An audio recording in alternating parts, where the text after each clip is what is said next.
ariko kwiba hakwica aya mana bakubona ago mana umva tujye kwiba mana nabwo none se cyagihe uri ko twibye se ko batabe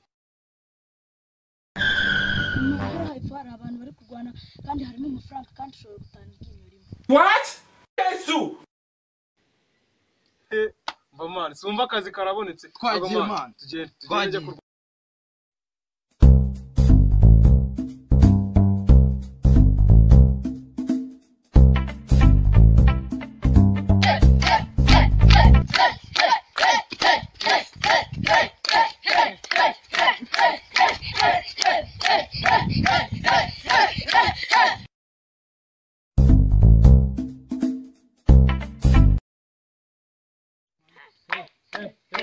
nanga watubwiraga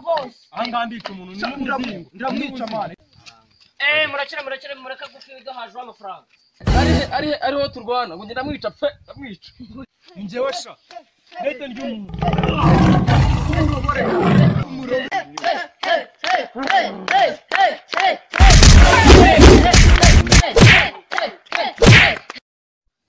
ikidanye ndi gukubitana igitsimbuka none nkiri wonyice baba wenda pfuye none ariko reka ngerageze nihangana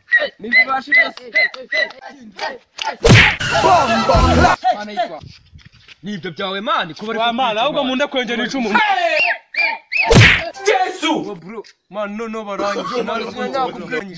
nakubwiye mana amasange aracyarimo wapi mani yose bayamaze inzira irashira he ebana bro ndagiye no